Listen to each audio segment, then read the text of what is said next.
Welcome to Women Are Rising with your host, Katie Kozlowski. This is the podcast where we come together and we bust the myths. We turn things upside down and we get to the heart of the matter. Women Are Rising is dedicated to bringing truths to the forefront and liberating souls from the inside out. Without further ado, here's Katie K and Women Are Rising.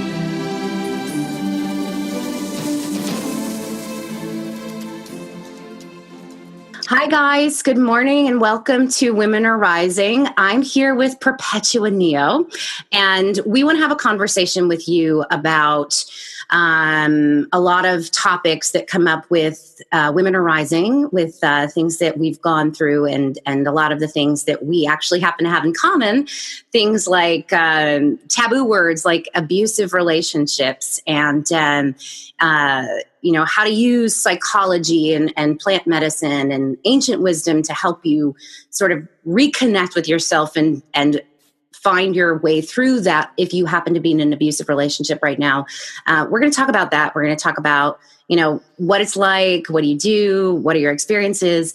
And before we get started, before I say anything else, I just want to share with you that before I bring people on, I ask them to talk about what Women Are Rising means. And what Perpetua happened to say that I loved was, choose to rise. Freedom is the sweet nectar that comes from truly loving yourself and remembering who you are. So I love that so much, Perpetua, because it's like, so often we feel damaged. We feel like because this has happened to us, we've been abused, all of a sudden we're like, discount furniture, or there's something wrong with us. So I love that so much because somehow, because of your experience, you managed to come out like sweeter than ever. Can you just share with me, I don't know, anything?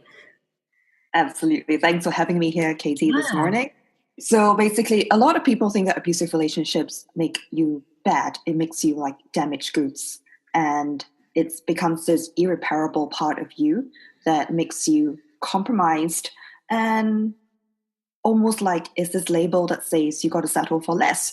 But actually, like with anything in life, beyond saying during that time itself, you go, oh, look at the lesson. It's more about stepping back as you're experiencing it and leaving it to ask yourself, really, why is this coming into my life?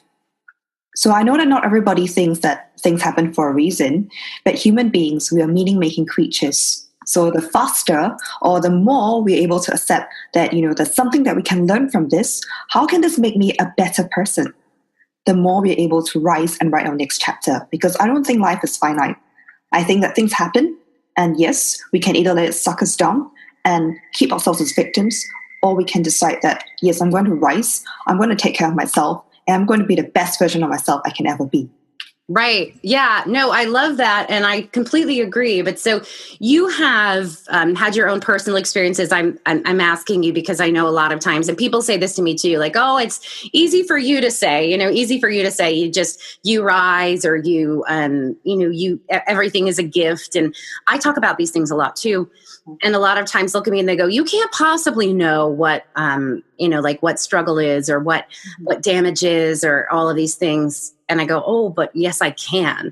And it has a lot to do with, kind of like what we see on the outside as opposed to what's going on the inside. Or, they always say like, you don't really know anybody's experience until you've walked a mile in their shoes. So tell me a little bit about kind of what you went through and how you got here and your personal experiences, because for one of the things that I've learned and experienced is a lot of times it's easy for us to say these things, and I'm just thinking about people that listen, people that are going through this. A lot of times they go, well, it's easy for them to say, but I don't know how to do that. Mm-hmm. So can you just share a little bit about, your experience? I know you mentioned being in an abusive relationship and how not only what that was like, but also kind of like, how did you get out of it? Because there's a lot of people that are in it right now that don't know, right? I understand I was in abusive relationships for years. I had no idea. I just thought that was the way it was, and then I went, oh my God, how do I get out of this? how do I break these patterns? And also, how do I not feel bad about myself because I'm in one? Like, how do I deal with the shame? So can you just share a little bit about your story of how you learned this and how you sort of came through the other side? Because when you're in it, sometimes you feel like you're in that hole, you know, and you're like, I'll never get out of this hole. I may as well just stay here. Well, for me, it felt like hell because it was very systematic. It was very slow. My abuser is a psychopath and a narcissist, you know, clinically speaking. And so it was a very slow poison that had my boundaries eroded. So all my no's became maybe, because I felt guilty and I felt bad. You know, this whole thing about shame as a woman, and the things you need to do, shame about having responsibility for somebody else's well-being mixed with coercive threats. So over the years, my standards and boundaries got lowered, and it came to a point where he felt like he had a lot of control over me after many years. And that's when he showed his true colors. And that's also when I finished my doctorate, and I thought that, well, I can rest for the first time. I don't have to firefight in every part of my life. But it became one of the worst times of my life. And instead, I became suicidal because the abuse escalated. And, you know, instead of seeing it as he's an abuser or he's an abusive person doing abusive things, instead, I was so conditioned to think, maybe there's something wrong that's going on in his life. How can I help to make it better? Because you see, the thing about an abuser is that they're very insidious. They're very clever, very manipulative, and very calculative. So because they've given you a taste of the great life early on, remember that's a mask, but most of us don't know it's a mask. Okay, we believe that, hey, this was possible. So the fact that it's taken away from me now means that I must have done something to have it gone. So I can do something and work hard to get that back again. And indeed, that's what he used to tell me. You know, he would always remind me of the magical good old days. And he said that, you know, if you can do da-da-da-da-da, and if you will let me do X, Y, Z, then the magical good old days will be back. And even though, you know, rationally, I told him that, you know what, in the good old days, you didn't snort cocaine all the time. You didn't gamble all the time, or you didn't hurt me all the time. You were not paranoid all the time, essentially. But, you know, when it comes to an abuser, there's no arguing, whether it's emotional or logic or intuitive, because they want the final say and they want you under their thumb, right? Like, you know, imagine yourself like a puppet. Right. Under using strings. That's exactly what they do to you. They gaslight you, they manipulate you, they lie to you, they threaten you in all sorts of different ways. So essentially, that's how, you know, that's how I felt. I was in this hell. So I was suicidal. I felt like my life was gone. I felt like a fraud because, hey, you know, I'm a psychologist. What's going on with me? Why am I in such a life? And what did I do to make this man act this way? So everything was projected towards me. It was a terrible time. And then one day he started to do it in public. I mean, normally in public he might, you know, he might take me aside and say something really nasty to me. But this time he did it in public when we were camping with friends of ours. And it was frightening for me because he was coercing me to do MDMA. And I was going to the bathroom, and then he started holding my hand really tightly, saying that I was fucking other men in the toilet. And I was just like, hey, excuse me, it's a children's festival. I don't camp. My first camping in 10 years. I don't know anybody. I'm 300 miles away from home. Who am I screwing in the toilet? You know, but he's really big. So he held on to me, and I was in pain. And then, you know, with the whole accumulation of everything that was going on with him just made me break down, and I told someone about that. And that was the first time that I managed to tell someone the truth of what was happening. Previously, I might tell my best friend snippets, but, you know, I would always be covering things up because, again, he would always tell me things like, if you tell anyone things that go on between us, I will get worse. I will get more paranoid. So already, you know, from the start, he had all these different things in place and in control. He would give me case studies of how his exes would act and how I couldn't trigger his paranoia, etc. So, you know, I already had all this stuff in my brain on, you know, the manual on acting correctly. And when I started telling someone, you know, of course, it escalated. But what that did was it forced me to see a therapist. and confront things in my life that I thought that I could just I could just repress, right? Because I used to think that, coming from a very perfectionist culture in Singapore, growing up very type A, I would have burdens of my own, so every day I had this really big, painful ache in my neck. It was a really bad sprain. And over the years, it just got worse and worse to the point where some mornings I couldn't physically wake up at all. And so all these things were the accumulation of years and years of difficulties that I thought was normal, stress, right? Everybody thinks stress and anxiety is a very common part of life. But when I sat down at therapy, I realized that I could shed all those old baggage. And as I shed all those old baggage, I started to rise, right? But then he wasn't happy. Well, I was still with him, because he was like, he would always corner me and put me down, but I didn't care anymore. And so I just got braver and braver and more audacious because I dared to tell my friends the truth. And then it was kind of like a I wouldn't call it a vicious cycle, but it was a kind of like call and response thing that's going on with him. So every time I rose, he became worse and worse. Mm-hmm. So to the point where he would take my things away in the middle of the night. He did horrible things to me in the middle of the night when he came home. And he got emotionally violent, physically violent, stole my things, threatened to smash my phone. It was horrific. I had to lock myself in a bathroom, run away, etc. But that also made me tell my friends more, made me realize that I wasn't the crazy one. Right. Because my friend, the first night when I had to run away, my friend told me it was about 3 a.m. and I texted her. And luckily she called me back. She said, hey, was it an accident or an emergency? And I was shaking because, I had barely had any clothes. It was middle of the night and he had come home and been horrible. And she told me, I've been looking out for you for some time. I knew this day would happen. And I looked at her saying that, what do you mean by you knew this day would happen? Because I thought I was hiding it really well and I didn't know that day would happen, right? And she said that, I come from a family background where there's violence, so I recognize the signs. Mm. And I realized that, my God, I am not crazy. Right. And again, that was another fuel for me to really work on myself, knowing that I am not accountable to him. I'm accountable to myself, and I haven't done anything bad at all. Right. This life is not for me to lead compressed and small. So I rose more. He got angrier. He got more erratic. He started being even more emotionally abusive to the point where, he would tell me things like, your shoes have moved. Where did you go?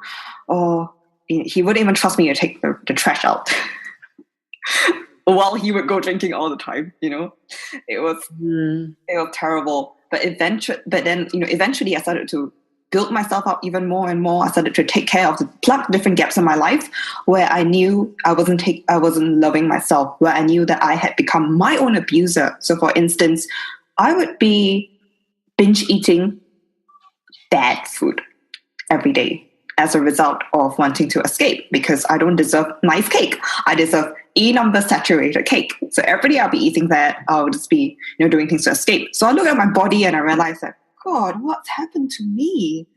This is not me. This is not who I know myself as. So I looked at myself in the mirror one night and I said, I'm going to take care of you. Mm-hmm.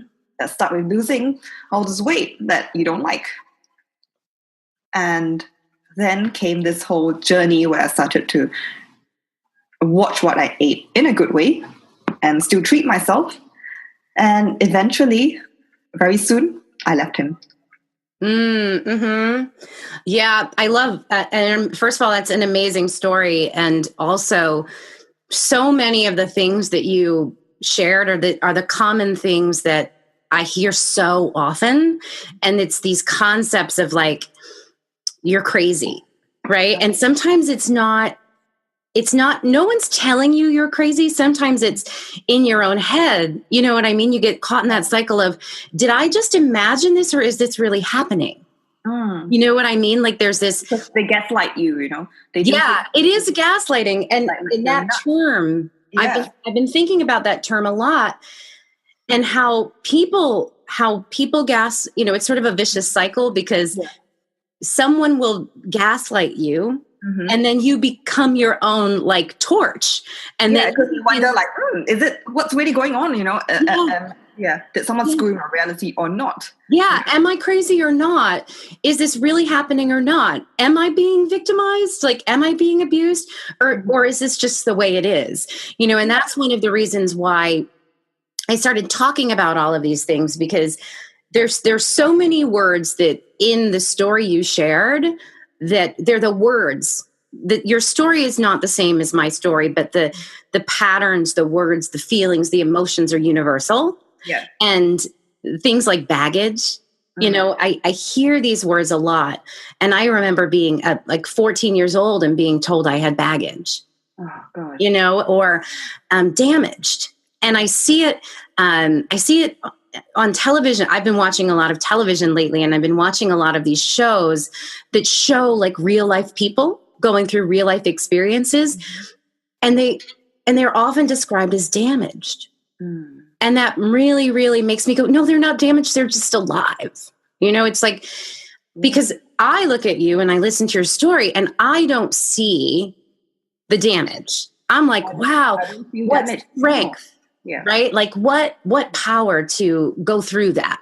I don't see it as a negative. And I love that you don't see it as a negative, but there's this, it's almost like a systemic disease that says that if you've gone through this experience, then you're damaged, or you have baggage, and you should feel bad about that. So do you have any sort of insight or wisdom or experiences that helped you get over that? Because I feel like a lot of times it's like, because I work with energy, and I'm working with sort of like the ancient stories and archetypes and the patterns that are consistently with us that we need to begin to identify and change. And sometimes I feel like it's like a cloak, like I'm just wearing this cloak of embarrassment or shame because I know that these things happen to me, and somewhere inside me, I still feel guilty. Well, I think it's really important on many different levels to address it. You're really right that it's systemic, it's universal, and especially in some cultures is even more ashamed and hush-hush. Even if people kind of talk about it, is the way they reframe it. So in my work in mental health as a psychologist and coach, a lot of times when someone has a panic attack, that's called mental illness, that's called damaged goods, that's called a broken vase. Right. And that's something I've never subscribed to. Even if you're broken. Just like chilled me. I was like, oh, it made the idea of like kintsugi, the Japanese idea where, if you have broken pieces, you fill it up together with gold. And yes, I love that. And not just that, for me, why do we see ourselves as broken vases, damaged beyond repair? Why can't we see ourselves as this, this garden that has been left and abandoned? So all you have to do is realize that, hey, you've got wonderful potential. Right. What you can do is remove the weeds, grow in plants that grow symbiotically and take care of each other, beautify it, fertilize it, and it's going to grow into whatever garden you want. So for me, I like jungles. So I call it my jungle of Eden. Jungle, yeah. Who I am, essentially. So when I was coming out of the relationship and building myself up, I wouldn't even call building's a bit too masculine for me. When nourishing myself, I was like saying, I'm tending to my jungle of Eden. I love that jungle of Eden. I love that so much. And I talk about gardens a lot too. And I feel like it's just such a beautiful, right? Like I'm so like, I've run out of words. I'm almost like speechless because it's a concept, right? Like there's this story of the broken woman. And you're the broken woman, right? Like, and you had the experience that you lived the life of the broken woman, the caged woman. And I know that feeling myself in different ways. In this lifetime, I didn't experience it in that specific way, but I do a lot of energy work and do a lot of past life regression and stuff. And I know the story. I mean, also you don't have to stretch the imagination to know that for multiple lifetimes, we've had these women in boxes, and it was this broken woman, right? You don't speak, don't speak. You don't matter. Like your opinions don't matter.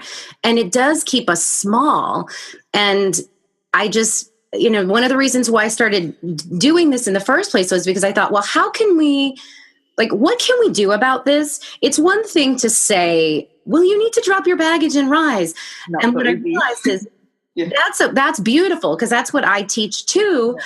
But sometimes when you're going through it, the last thing somebody wants, if you have a secret or if you have shame, is to have someone come all positive and shiny and say, hey, you're just a beautiful jungle and it's all right. And I found that the permission to tell the story, to tell someone, just tell someone, to get help, is huge. And I love that you are, you're a therapist, right? Is that what you said? And you have a doctorate. Yeah. Amazing. And that you have these tools. For a long time, I personally wouldn't go. I didn't want to go to a therapist because I was so afraid that if I sat in the chair and I said, okay, and maybe this is just the stigma, right, of what I think it fits into the gaslighting and the sort of what people tell you, because there's this concept that it's a cycle, right? Like if something happens to you that damages you, damages in quotes, right? Yeah.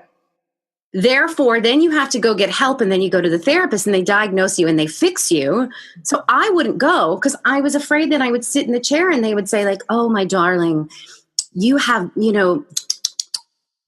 this mental illness, or you know what I mean? I was so afraid of being labeled as fucked up that I wouldn't go.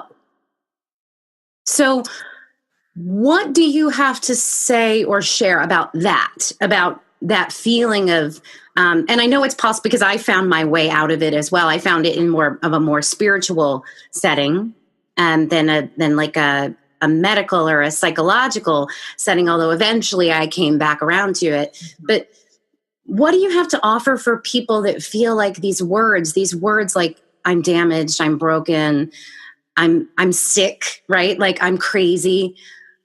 Being like the mad woman, terrified to get thrown in the psych ward. I mean, that's an extreme story, but that's kind of like in the back of your mind. That's what was happening, right? Like, oh my God, if I tell anyone, it's going to get worse. I'm just going to get tighter. So what can you share for people feeling like that? To say, no, it's okay. Mm-hmm. Get help because it actually sets you free. You said liberation at one point, right? Mm-hmm. How do we help people get from point A to point B? Because so many are in that mindset of like, but I can't tell anyone because if I do, then I'm going to be labeled as crazy. And then what? I think the first thing is to really acknowledge that, yes, I know you have this fear, and this fear is very real. It's perpetuated by all sorts of stereotypes and ideas that are being thrown at us every day. At the same time, it's your rest of your life. What do you really want to do with that? What's the story that you want to hold? Because eventually, we are the puppets of our stories, right? Mm-hmm. You said that until you make the unconscious conscious, you'll always be controlled by it. Right. And I think that's a really amazing quote that helps us to understand it a lot more. So what's this unconscious story that I've been holding towards you that's led you towards an abusive relationship, or that will lead you towards another abusive relationship? Because as I was leaving him, I told myself, I'm going to get to the bottom of it. I'm going to have a whole arsenal or makeup kit of ways of, getting to the bottom of it and finding out why the hell it happened and to break the spell, essentially. Right. So I didn't just do conventional therapy. I did a lot of energy work, a lot of ancient wisdom. And I just mixed the whole gamut together, invented my own stuff. And that actually helped me to understand why. And that also set me free in a new way, because it wasn't my fault. It was a legacy I inherited from a family story. Right. And actually, I knew that I was breaking that pattern in the family story, because for instance, in family constellations, we know that stories like that get passed on. Yeah. Even if you've never met your ancestor. So I wanted to make sure that if I ever have children, they are going to know what an abusive person looks like, a dark triad personality type looks like. They're going to know their boundaries. They're going to know their standards. And they're going to know that how to run fast and far when they meet such a person. Right. And that's also another reason why I do the work that I do. like as a Chinese person from Singapore, conservative society, stuff like that is extremely taboo. And so I started writing my story on Mind Body Green and the Huffington Post, for instance, and sharing it with friends, with like Business Insider. Because when I left him, I knew that I was at a crossroads. I am an immigrant in England, so let's not mince words about that. Okay? Yeah, you've got a whole bunch of things happening. I'm a guest here. Let's just put in his words, But I had a choice. I had a choice to either hide and live small, not the way that I'm meant to live, or the other choice was actually to rise and to have a mission, to understand my mission and live it, and tell other women that, yes, this thing can happen to you, but you can rise. Mm-hmm. This is actually an opportunity to take back everything that's been taken away from you and to remember it and to live it. And that's also why I write my story, because I want people to see that this is possible. I'm not just one of these, people with a lot of experiences and with a lot of qualifications and experience in treating other people that says, oh yeah, it's absolutely possible. I want to embody that. So, on social media, for instance, I've always been pretty big on social media. Before social media became a thing, that's what it is.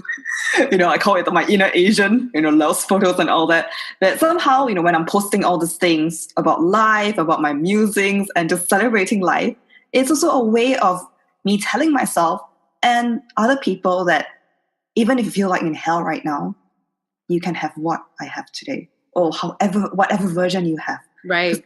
Women call me up and say, and talk about their stories, and they kind of want help, but they are still a bit reticent. Right. Because they want me to say, this man, he is a good man. He is going to love you. Right. Wave a magic wand, but I can't. Right. And then they say, and I say, what do you really want? And they say, I want what you have. I want your happiness. And so if you want my happiness, in whatever shape or form that looks like, you got to own your happiness. Yeah. Yeah. And do you find that how I'm just thinking about for someone that's like, I don't know how. Do you find that people say that a lot? Like, because I understand a lot. One of the reasons why I began this project is because I've been at all the places. I've been in a different story where you were trapped and controlled and misunderstood and feeling crazy and all of these things. And I've been in the really happy space. And so I've been in all of these places, and I also know what it feels like to go, I don't know how. And you say, okay, so if you want to change, you have to take that first step. And they're like, I don't know how. You don't need to know all the how. Sometimes our brain complicates everything. And that's why we're sabotaging ourselves. Who says you need the manual to everything? Like the first time somebody asks you to do public speaking, we don't know the how, apart from the fact that, I have some vague model of a person who's really good at that, and a vague model of a person who's really bad at that. And that's all we have, right? We got to learn somewhere. Right. And at the same time, what I would say is how to do that. Take good care of yourself, even if you feel like you don't deserve it. Love yourself. It's not selfish, it's not pompous, it's not narcissistic. Right. It's actually the best thing you can do for yourself. Right. So for instance, what I did was I started with taking care of what I put into my body every day. Right. That was a start. And it takes 21 days or 28 days, depending on which school you're from. Right. Yeah, for a habit. Right. Yeah. So if you keep doing that consistently, that becomes your habit. And it starts to extend to other parts of your life. And the other thing I would say is, ask yourself, what's been taken away from you in the last few years or the last few months of being with this person? So for me, my ex-partner, he didn't like me dressing up, even though when I first knew him, he knew I have always been very vain. I love mascara, I love clothes, I love shoes. I look at my whole shoe collection. Oh, I see that. I know. I'm like, oh, you can't see mine. They're over there. I love my shoes. I love dressing up. And it's just a way of expressing myself. And he took that away from me. Every time I dressed up, he would harangue me to change. He would guilt trip me and tell me that it was a sign that I was cheating on him, even when I was wearing a dress. But then, you know what? This is who I am. So I started to reclaim that person. So I call it reclaiming my beauty. Mm-hmm. So stop wearing trousers, wear my dresses again. Start buying perfume and wearing them again. Start wearing my mascara. Right. Celebrating who you are and celebrating. Oh shoot, I had a question and now it's left me. What was it? I don't remember. Oh well, obviously it wasn't important. I was going to ask you something and now I can't remember. That's weird. It wasn't about the dressing up. I don't know. Okay. This wasn't the question, but it was one of those buzzwords that always makes me go ding, ding, ding. I have a question. Narcissism. Mm-hmm. Can you speak about that a little bit? Because I've asked this question multiple times to people, like, do you understand the difference between being a narcissist and loving yourself? You know what I mean? And being egocentric and being me-centric for the sake of value and caring for myself. Yeah. Can you speak to that a little bit? Because I have my own sort of ruminations on it, but this is such an important topic because I know so many people are confused. That's one of the I almost feel like that's one of the ways we're controlled, right? If you start taking care of yourself, you're a narcissist. Yeah, that's what he would tell me. You know, if I like the way I look, I'm a narcissist. Yeah. And then I was like, you know what? Like, I was born like that. You know, I am allowed to celebrate how I look. Yeah. If you don't like what you look like, I will tell him that. Yeah. So can you seriously, that's a really big thing because I get that too. And it's like, well, if you're, I take care of my body. And I went through that also where I went, up and I was every size. I was this, that, celebrate my body, don't celebrate my body, pack on the pounds, show myself off. And I've been on all sides of it. And in the middle was this sort of control mechanism of if you start to really love your body and yourself, there's a dial that's like, beep, beep, beep, beep, beep. Now you're a narcissist. But not the same thing, right? Yeah. Okay. So let me clarify a little bit about that. Yes, please. So most people think that, millennials, selfie generation, you are a bloody narcissist. Take photos, upload them, upload posts. You are a narcissist. But actually, that's what social media is for, right? And narcissism, we got to think about it in a different way. Okay. If you're a narcissistic personality disorder, what this means is that it pervades every level of your functioning. So it affects your personal relationships, your own everyday life, your work, your career, your health. Narcissists do not like themselves. That's one very important distinction we need to make. So think about how all of us, fundamentally we are somebody, and in the public face, we are somebody else. I know we wear many different masks, but let's put it really like private face, the real self, and public self. And most of us like to build our public self up for all sorts of reasons, like, impression management, business, networking. As an entrepreneur, I know all these words are always a lot in my mind, right? But at the same time, most of us can actually face who we are, even if sometimes it kind of sucks, okay? A narcissist cannot. A narcissist's real sense of self is so fragile and so fractured that they would do anything to build up this false sense of self to escape their real self. So there's a lot of self-aggrandizements. There's a lot of lies. The most incredible lies I've heard from narcissists just boggle my mind. And, I'm just like, how the hell does a person come up with such a lie without breathing faster or having any classic signs of lying? It's just amazing how guiltless and remorseless they are when they lie. But they do that because they cannot stand who they are fundamentally. And then, of course, with narcissistic personality disorder, there also comes a lot of callousness, a lot of impulsivity, a lot of cruelty. And all these behaviors are also great to escape who they fundamentally are. Okay, so for instance, if you're cruel and you're callous, what this means is that you hurt somebody else. And, you've heard there's some kind of people that will dim somebody else's light in order for them to shine a bit brighter. But, actually it doesn't really work. But that's how a narcissist functions. They do not like themselves. And during those times when they're lost in their fabricated sense of self. That's when things look and feel amazing, but there's always a cost because they can't face who they are, and they're causing a lot of damage socially.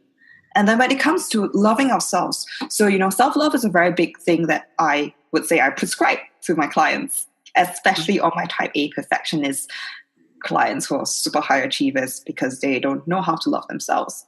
Right. In England, for instance, I serve an international clientele, but in England, whenever I want a few sessions in, I might ask a client, so what exactly do you think when I say the word self-love? Because it's one of those things that you don't really talk about in England. Right. The immigrant, I actually am quite daring to say such things after testing the water. So I will say, and so I'll ask them that, and they'll look at me and say, it's a bit pompous. Okay. It's a bit of a luxury. It's quite narcissistic. I'm going to have to be sure that people see the video because my face says it all. You talk, I'm like, oh, I look shocked, but yes, keep going. And I totally get it because so I talk about me being vain, right? That's part of my heritage. That's how my mother is. That's how my grandmother is. But, they're really great women. So, and vanity for me is a form of creativity, art, right? Right. Yeah, that's actually a really great way of it's my daily practice, every day when I self-expression, right? Yeah. When I experiment with a new look, that is art. That's the easiest way of committing to that habit, like your mindfulness practice every day. You're right. And it is like fashion's just an expression of art. Yeah. If you can trust yourself to be sensible, you're not in debt, you have savings, why not? Enjoy yourself. That's how I always see it. So essentially, what was I saying? So even though I love fashion, I love style, I love to be vain, I even like the word vain these days, but for a long time, that made me cringe. That made me feel like, oh my God, does that make me shallow? Does that make me extremely superficial? Does that make me unscientific? Like unfitting of who I am and my job? How would people judge me? Because, for instance, like I like nice clothes. Right. And so that took me a long time to unlock in my head that it's actually not bad. It's actually a form of self-love, a form of self-care. Because if you look at nature, beauty is all around you. Sunset, the poppies behind you. Right. It's all like gorgeous gold. You think about the most beautiful animals. You think about flowers. Peacocks. Roses. And outer beauty is sometimes a reflection of inner beauty. So why do we churlishly throw this gift that we're given, beauty, the capacity to create beauty? And, if that's your simplest self-love practice by putting on mascara for 2 minutes a day, if this practice is handed to you on a platter and you like the way you look after that, why not? Right.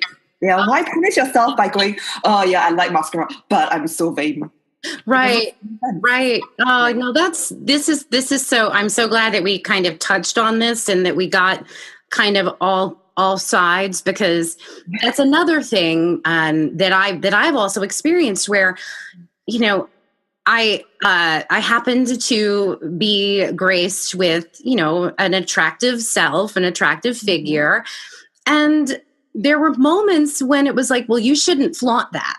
And I'm like, but I'm not flaunting it. I'm just wearing the same dress as that girl. It's just that I happen to look a certain way. And then you go, oh, maybe I shouldn't do that. Maybe that was wrong. And I think I love that you've sort of touched on this, because it is a thing. It is a gift. It's a gift.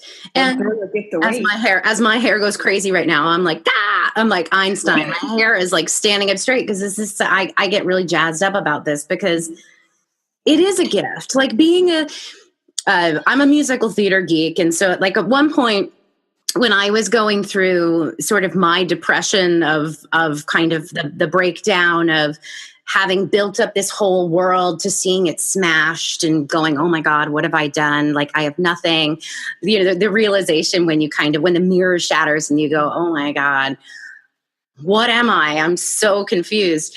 There's a a musical called Kiss. This is so cheesy. Kiss of the Spider Woman, and it's there's a song, and what it is it's about these guys in prison, and one of them happens to be gay, he's homosexual, and he's really into fashion.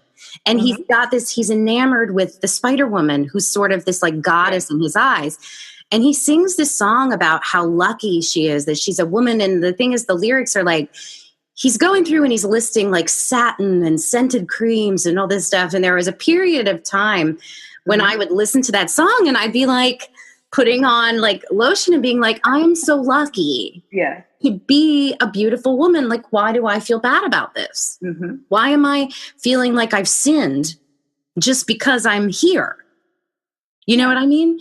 And so I'm glad that you shared that, because it's my number one mission with this is, can we please expose all of these? We're like Mythbusters, you know, like there's a myth right there, right? That if you're a beautiful woman or if you like fashion, you're vain and therefore you're sinning or you're like evil.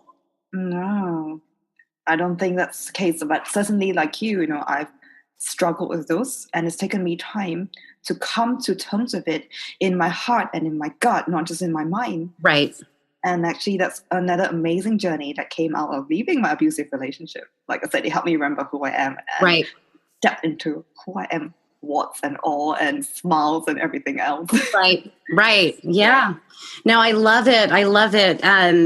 All of those things. It's just, it's kind of the, I remember too, when I was sort of in the middle of this, I've had many kind of like births and rebirths. I think I probably died, whatever, in the storyline, right? Multiple times in this lifetime. We all do, right? Like we get to this point and then we shatter, and then we get to this point and then we shatter. And on the last shattering was maybe the biggest one, right? The ultimate, just like bam.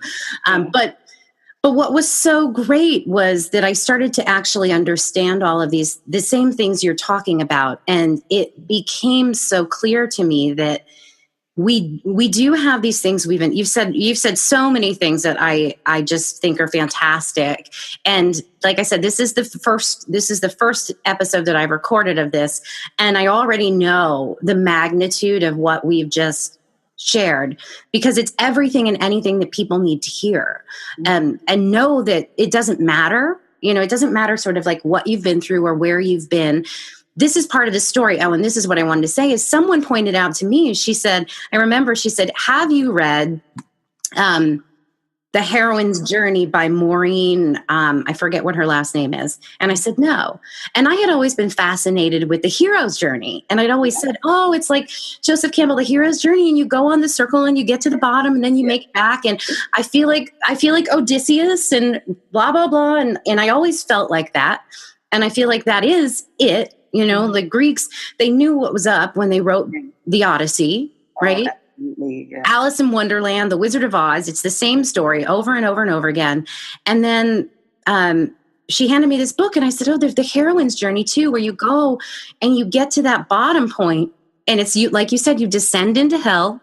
Yeah. You hit that bottom where you're like totally in hell, and you wake up and go, oh my God, I'm in hell. Mm-hmm. I don't want to be here anymore. And then you go, I've been to hell.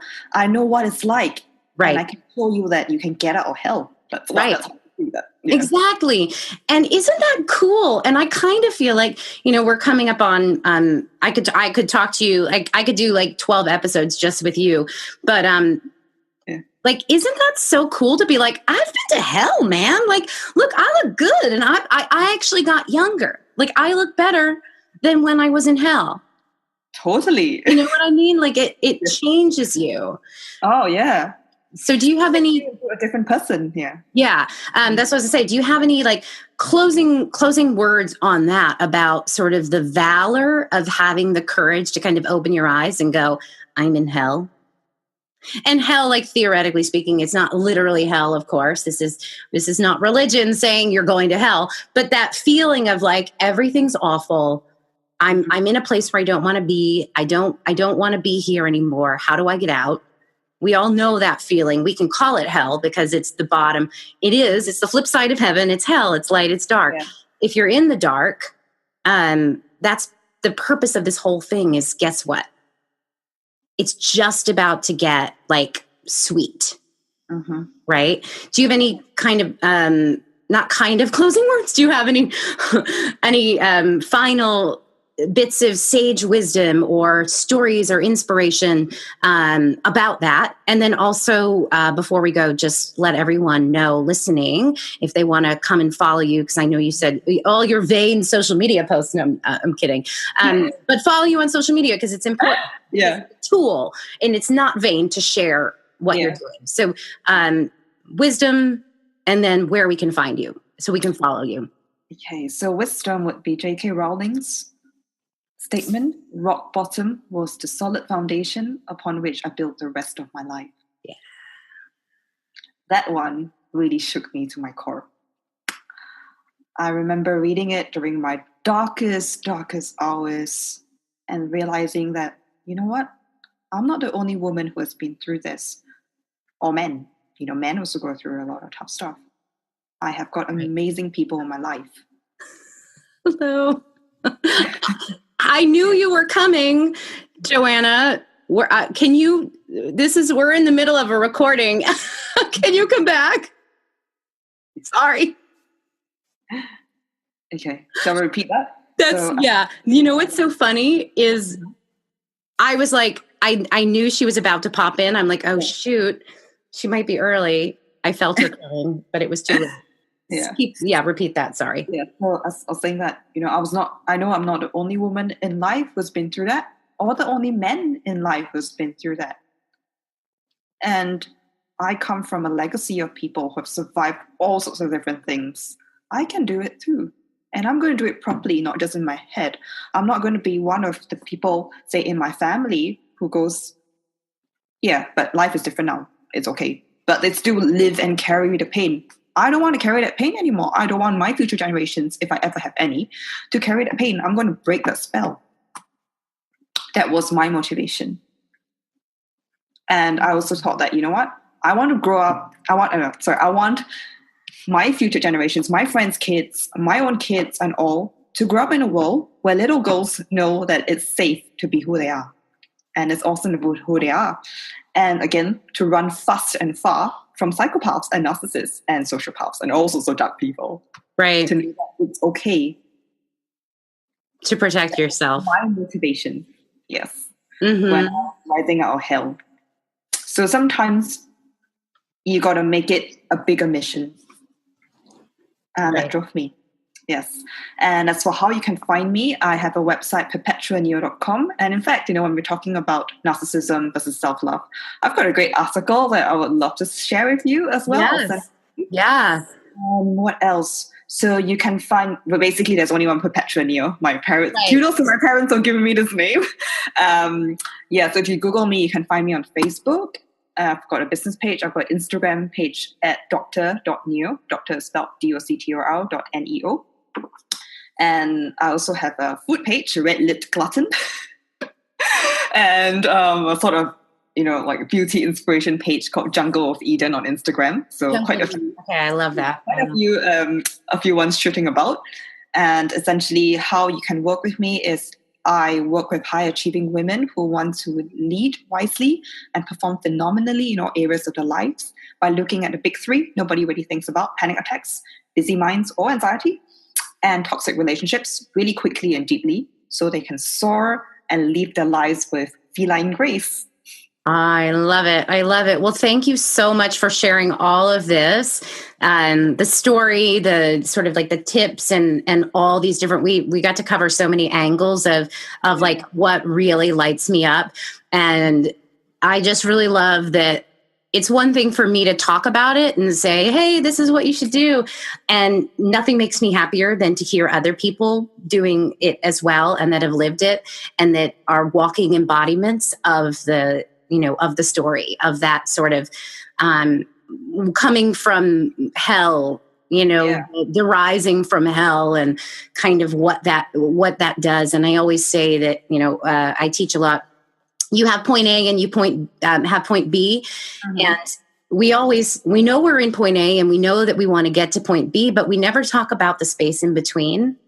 Oh, we need to do that. And the sort of the gap and what's in that gap. And so it's just another beautiful example of what happens in that gap, how you get there, because that's the space we're not talking about enough. We know we can get back from hell, but it's like, how? So thank you so much for being here, and everybody that's listening, that's had a chance to listen to this, that's watched it.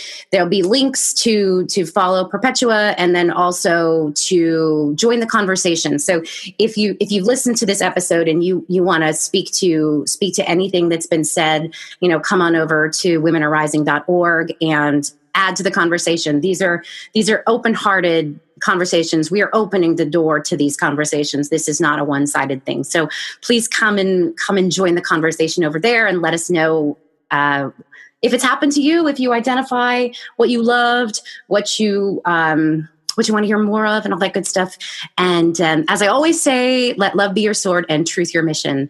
Thank you, guys. Bye. Thank you so much for listening and joining us for Women Are Rising with Katie Kozlowski. If you love the conversation and you want to join us for more, come check us out at womenarising.org and jump on our mailing list, grab yourself a free meditation, and join the Women Are Rising family.